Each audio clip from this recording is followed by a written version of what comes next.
Au sens étymologique du terme, un talibé est un élève apprenant le Coran. Au Sénégal, un talibé est généralement un garçon âgé de 5 à 15 ans, issu d'une famille pauvre. Il a été confié par ses parents à un maître coranique, un marabout, afin que celui-ci se charge de son éducation religieuse. Les talibés sont abandonnés par des familles trop pauvres pour subvenir aux besoins de leurs enfants et les marabouts en profitent. La majorité des enfants sont incapables de te montrer leur maître coranique, soit ils n'existent pas, soit c'est un faux qui les exploite. C'est déplorable. La plupart des daras, écoles coraniques, au Sénégal sont des fausses écoles qui exploitent les talibés. Les maîtres de daras utilisent les enfants en les envoyant mendier. Ils demandent chaque jour aux talibés de rapporter un minimum de 500 ou 1000 francs CFA. Rien qu'à Dakar, l'Office des Nations Unies contre la traite des personnes estime que l'exploitation économique des talibés rapporte jusqu'à 8 millions de dollars par an au bénéfice direct des marabouts. La manne financière est si importante que les maîtres coraniques sont plus motivés par leur enrichissement personnel que par l'enseignement du Coran ou une quelconque éducation. On apprend effectivement, c'est l'étude coranique, il n'y a absolument aucune éducation morale, voilà. Sanitaire, oui, d'hygiène, rien. Absolument, il n'y a rien. Il n'y a aucune dimension humaine, Il n'y a rien. Au nom de Dieu. Il n'y a rien, franchement. Moi, en tout cas, mon point de vue, c'est que je ne suis pas d'accord sur cette forme d'apprentissage pour les enfants. Je ne suis pas d'accord. Je ne mettrai jamais mon enfant là-bas. Nous sommes dans une école coranique à la dérive, en banlieue de Dakar. Il est 5 heures du matin. Nous assistons au premier cours de la journée. Pendant 6 à 7 ans, 8 heures par jour, les talibés apprennent par cœur le Coran. Les versets sont récités de manière phonétique, en arabe, une langue qu'ils ne maîtrisent pas. L'éducation n'est pas une préoccupation pour les marabouts, le livre sacré n'est pas interprété, les valeurs attachées à l'islam ne sont pas expliquées aux enfants. À 15 ans, les talibés quitteront l'école sans avoir compris une ligne de ce qu'ils ont appris. Il y a des parents qui se dégagent de leurs responsabilités en plaçant leurs enfants dans un dara. Mais d'autres parents y croient vraiment. Ils pensent que leurs enfants vont recevoir une bonne éducation. La pauvreté et la naïveté des familles profitent largement aux pseudomètres coraniques. En 2010, le nombre de talibés exploités et maltraités au Sénégal était déjà estimé à plus de 200 000. Depuis, les daras ne cessent de proliférer et le nombre de talibés d'augmenter. Le vendredi est le jour de la grande prière. Les talibés vont mendier à la mosquée.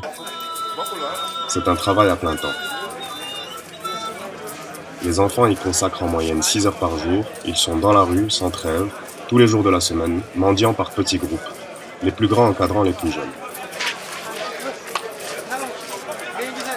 La population a pris l'habitude de fermer les yeux sur la détresse des enfants, et ceci pour plusieurs raisons.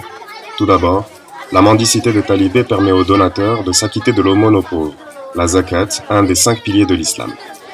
La vie citadine laissant aujourd'hui peu de temps aux rites musulmans, cette pratique est finalement entrée dans les mœurs, puisqu'elle arrange la population. D'autres arguments sont aussi évoqués pour s'acquitter d'une quelconque responsabilité. Certains disent qu'il est normal que le marabout soit payé en contrepartie d'une éducation. D'autres pensent qu'en allant mendier, les talibés apprennent l'humilité. Mais les gens ont beaucoup d'autres préoccupations.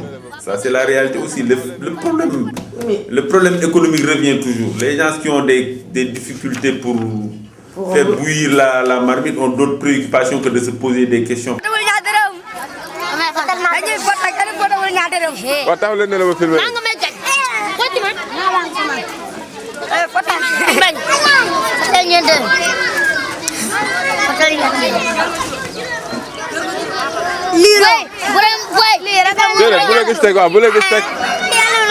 Vous savez, ces choses-là sont très sensibles.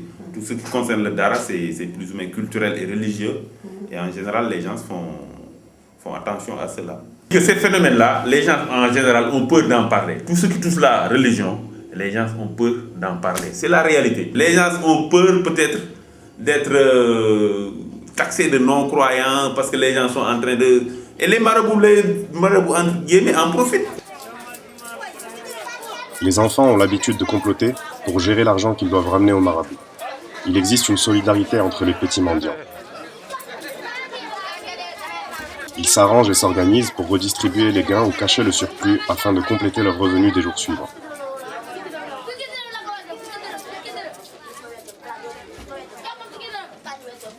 les talibés rentrent par petits groupes au Dara, le marabout contrôlera les sommes récoltées. Ceux qui ne ramènent pas une somme minimum risquent des châtiments d'une grande violence.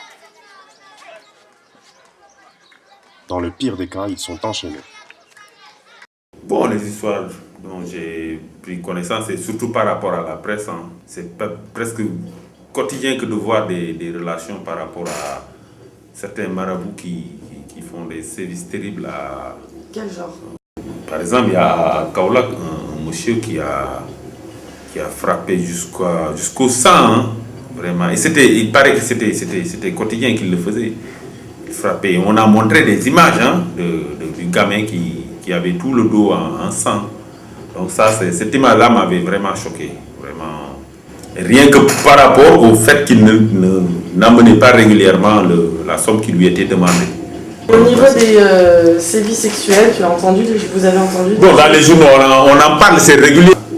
Je pense que même la semaine dernière, il y en a eu. Oui, c'est fréquent.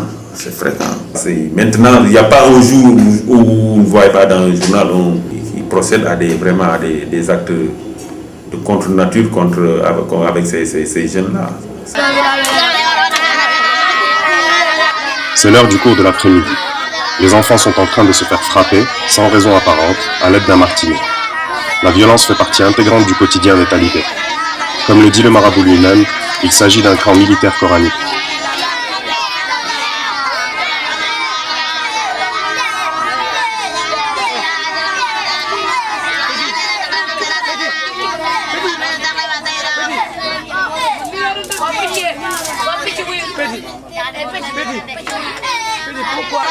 La discipline infligée aux enfants est drastique. Ici, il n'y a pas de distraction, pas de jeu, pas de musique.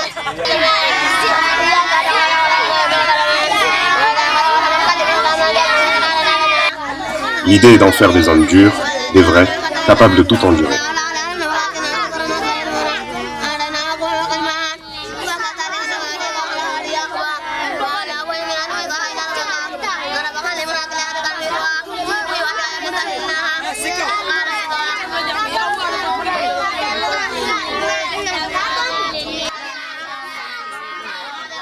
Les talibés vivent avec leur maître dans une extrême précarité.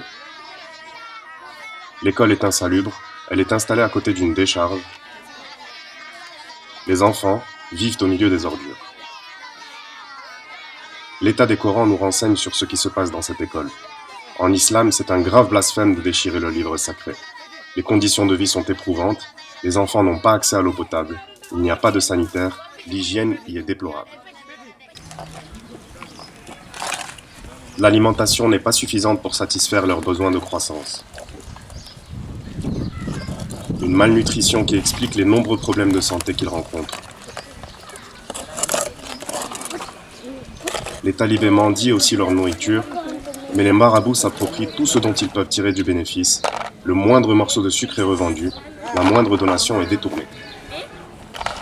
Vous avez fait des dons au Dara, de couverture? Oui. Parce que par exemple, nous, quand on a visité, c'était l'horreur. Les dons que vous faites, ils se les gardent pour eux, en fait.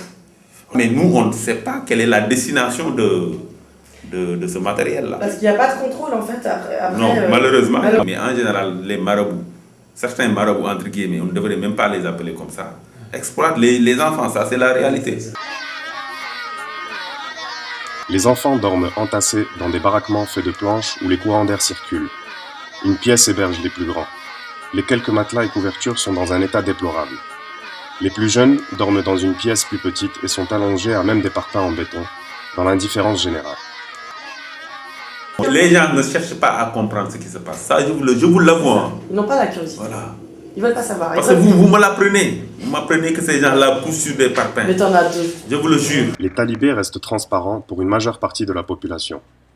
Pourtant, il existe des initiatives individuelles. Certains tentent d'apporter un soutien aux enfants, à l'instar de ses voisins proches du Dara. Alors, vous allez faire quoi, là? Ah ouais, il faut les gamins, ils dorment sur des agglos. On est là pour les aider, quoi. On est là pour les amener des matelas, trucs et couvertures aussi, quoi. Parce qu'ils en ont besoin. On les a fait aussi une chambre. Ouais. Ok. Yes, I. Comme dit Simba, yes, I.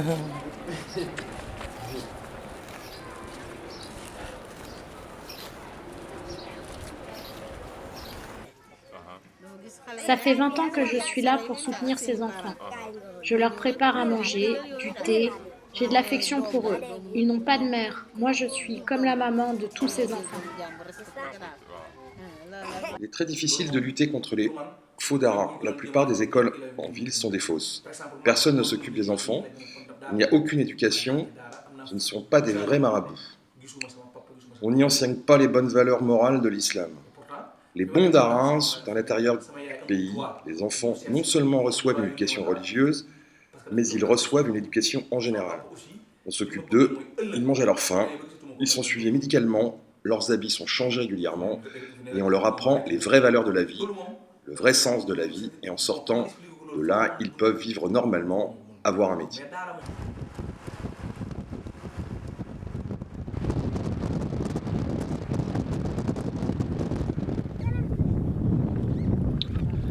Après ce que nous venons de voir, nous nous interrogeons sur ce qu'est un faux dara et un vrai dara. On nous a conseillé d'aller voir le fonctionnement d'une école coranique de Brousse, un dara de type traditionnel. Nous prenons la route d'un village très isolé, situé en pleine savane au centre du Sénégal.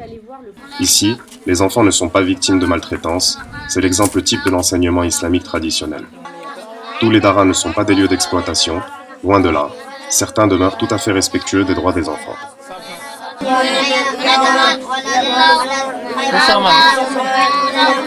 Mon père était marabout et j'ai fréquenté une école coranique. J'ai été talibé pendant 20 ans. J'ai ensuite eu envie de transmettre mon savoir et je suis moi-même devenu marabout. J'enseigne le Coran aux enfants du village. Le marabout est un homme doux et attentionné. Il est attentif à ses élèves et passe beaucoup de temps à communiquer avec eux.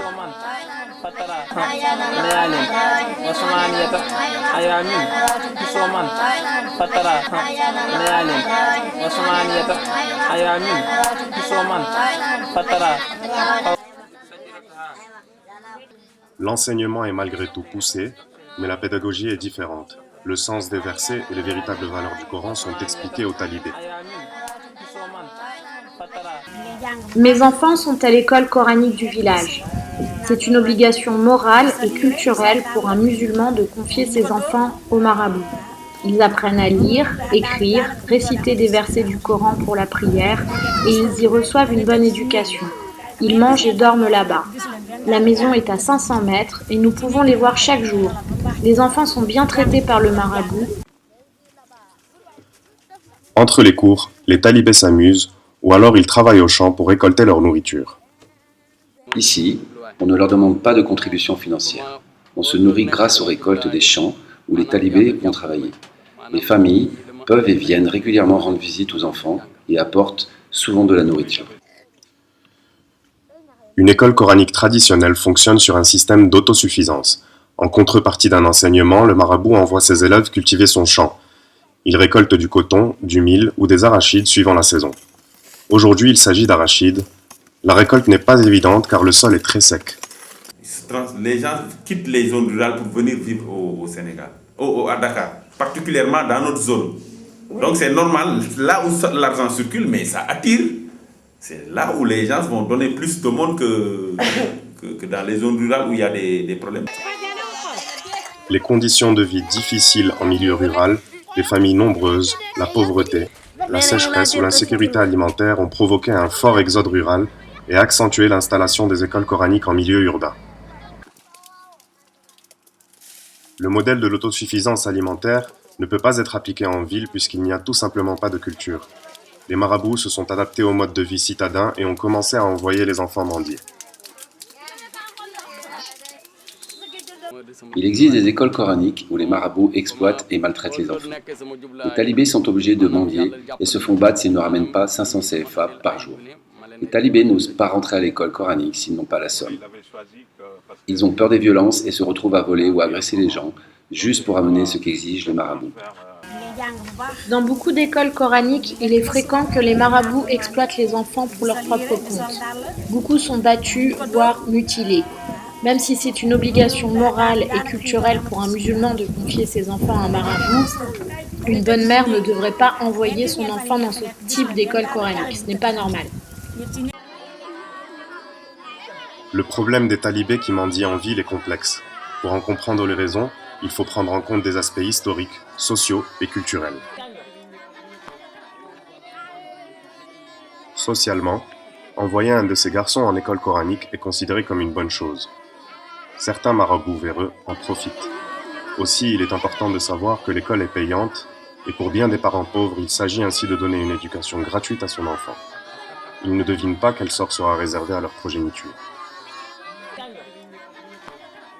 Il est compliqué de dépeindre la condition de l'ensemble des enfants talibés vivant dans les daras. Le phénomène est difficile et complexe à appréhender, car les écoles coraniques sont nombreuses et diverses. Salir l'image des daras, nul ne peut l'empêcher. La vie est ainsi faite. Il y a des bons et des mauvais. Heureusement. Les vrais daras existent encore. Les mauvais daras ternissent l'islam seulement auprès de ceux qui n'y connaissent rien à la religion. L'enseignement coranique fait partie de l'identité culturelle et religieuse des Sénégalais. Il est important d'insister sur le fait qu'il existe de bonnes écoles coraniques, mais aussi d'éviter les a priori en stigmatisant le monde musulman et ne pas faire l'amalgame entre islam et trafic humain. Les enfants sont souvent emmenés dans des daras loin de leur village ou de leur pays via des circuits clandestins. On dit qu'ils sont déplacés. 95% des talibés sont originaires d'autres régions du Sénégal ou viennent de pays limitrophes. Les daras qui sont ici ne sont en général pas tenus par des Sénégalais, mais souvent par des Maliens ou des Burkinabés. Tu peux faire un test avec des talibés que tu croises dans la rue, demande-leur d'où ils viennent. En général, ils ne sont pas sénégalais, ils sont guinéens, burkinabés ou maliens. Depuis un certain temps, c'est les pays limitrophes qui nous envahissent par rapport à cette question-là. Mais bon, il faut les laisser rentrer, ces enfants. Quand il y a des quarts d'enfants de Gambie, de Guinée-Bissau, du Mali, qui les laisse rentrer par les frontières? Il y a un problème d'application avec les forces de l'ordre. Vous savez qu'un enfant qui passe comme ça, on devrait... Il y a des enfants qui quittent par eux-mêmes un pays comme la Gambie pour venir au Sénégal. Et ça, il y a un problème de responsabilité des forces de l'ordre. L'esclavage de milliers et milliers d'enfants. C'est du trafic humain, c'est trafic humain. C'est déplacement d'enfants et exploitation. C'est le mot. Malgré l'annonce récente du président Macky Sall ordonnant de retirer les talibés des rues et l'existence d'une loi datant de 2005 interdisant la mendicité forcée sous peine de prison ou d'amende, cette pratique persiste. Cette année encore, des dizaines de talibés ont été violemment agressés, enchaînés et violés. Certains en sont morts. Bien que les récentes mesures prises par le gouvernement soient louables et que le nombre d'arrestations de maîtres coraniques ait légèrement augmenté, les autorités n'ont porté devant les tribunaux qu'un nombre limité d'affaires. Il devient urgent de réglementer les écoles coraniques et d'obliger les marabouts à rendre des comptes.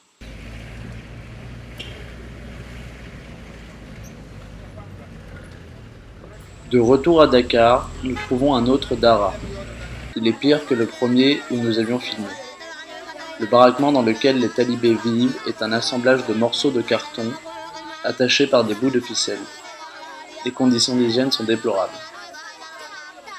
Une femme du voisinage nous confie que les enfants sont maltraités.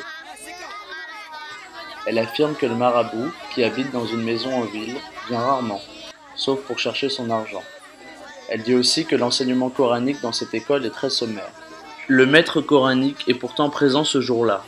Il a été prévenu de notre visite et nous surveille. Nous n'avons pas le droit de parler aux enfants.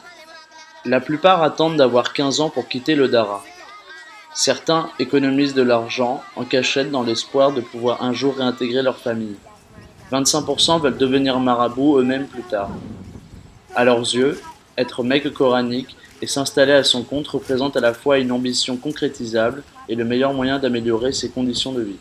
Le marabout apprend que nous avons parlé avec la voisine, il se braque aussitôt et nous demande de partir. Nous avons eu le temps de nous rendre compte que les enfants ne parlent pas le dialecte local. Tous les enfants viennent de l'étranger, en particulier du Mali. À l'insu du marabout, nous revenons tôt le lendemain matin, peu de temps avant l'appel à la prière. Les enfants sont couchés à même le sol. Ils ne possèdent ni couverture, ni matelas. Un vent glacial pénètre à travers le baraquement. Quelques talibés possèdent une veste ou un pull, mais la plupart sont en t-shirt. Les enfants se lèvent et vont chercher de l'eau, mais ce n'est pas pour faire leurs ablutions. Les talibés ne plient pas ils effectuent une toilette sommaire et vont mendier dès le réveil.